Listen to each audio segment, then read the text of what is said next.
তা আমি তো মনে করি যে মাননীয় মুখ্যমন্ত্রী সঠিক কাজ করেছেন। এবং যেহেতু আমাদের কতগুলো তথ্য রয়েছে, গোপন তথ্য সেগুলো ফ্ল্যাশ করে দেয়া, এবং আমাদের নিজস্ব প্রাইভেট যে সমস্ত চিন্তাধারা রয়েছে, যেগুলো আমাদের অ্যাক্টিভিটিস, যেগুলো আহ, আমাদের অফিস থেকে করা হচ্ছে, সেটাকে পাবলিক করে দেওয়ার যে একটা প্রচেষ্টা, এবং সেটা ওরা এই সমস্ত তথ্যগুলো তারা নিজেরা নিয়ে চলে যাবেন, এটা মনে হয় ঠিক কাজ করেননি। এবং আদালতের দরজা সবার জন্য খোলা রয়েছে, আদালত এটা বিচার করবেন, এই ব্যাপারে আমি কিছু বলবো না। কিছুটা দূরে বিরোধী দলনেতা আছে, আমি কিন্তু বাড়ির সামনে এই ছবিগুলো কি খুব কাম্য অভিষেক বন্দ্যোপাধ্যায় শুভেন্দু অধিকারীর ছবি না হলেই ভালো হতো, এইটুকু আমি বলবো। মানে যেহেতু 2026-এর নির্বাচন রয়েছে, স্বামীজিকে নিয়েও রাজনীতির আঙিনায় টানাটানি। দেখুন, স্বামীজিকে নিয়ে রাজনীতিক আঙিনায় টানাটানি নতুন কিছু নয়, এর আগেও হয়েছে। আপনারা জানেন যে আর্টিকেল 51(1) এটা সংশোধন করা হলো সংবিধানকে। আমাদের সাংবিধানিক যে কর্তব্য রয়েছে, আমরা সবসময় সাংবিধানিক অধিকারের কথাই বলে এসেছি, কিন্তু আমাদের যে সাংবিধানিক ডিউটিস, সেটা নতুন করে উপলব্ধি করা গেল 1976 সালে, এবং সেটাকে সংবিধান সংশোধন করে আমাদের কি কি ডিউটিস রয়েছে। মনীষীদের সম্মান জানানো তার one of the main duties of citizen of India. এবং যে জাতীয় পতাকাকে উল্টো করে ধরে, যার অবমাননা করা যেমন যাবে না, জাতীয় সঙ্গীতকে বিকৃত করে গান গাওয়া সেটাও চলবে না। সেই রকম আমাদের মনীষীরা যারা রয়েছেন, তাদের সম্বন্ধে বিকৃত কোনো তথ্য পরিবেশন করা সেটাও চলবে না। তবে এই ব্যাপারটা যারা করেছেন না করলেই ভালো হতো আজকের দিনে, বিশেষ করে।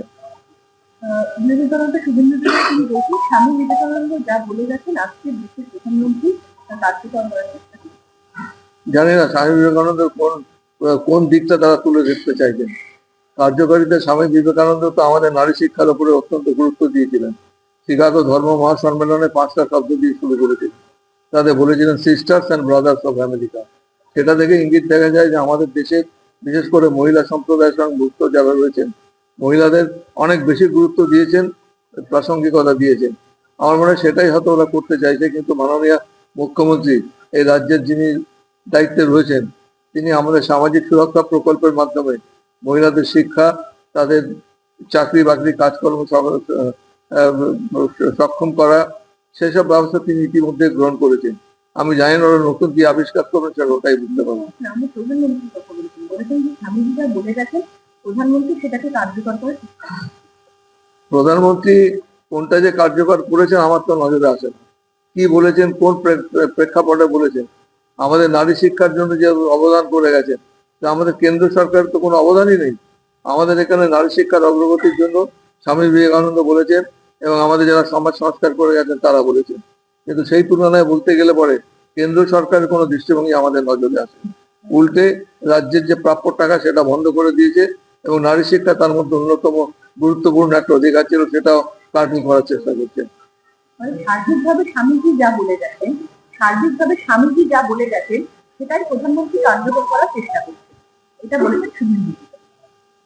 আমার তো মনে হয় না শুভেন্দু অধিকারী সঠিকভাবে জানেন যে স্বামী বিবেকানন্দ কি বলে গেছেন, সেটা উপলব্ধি করতেও পারেননি বলে এই সমস্ত কথাবার্তা বলছে।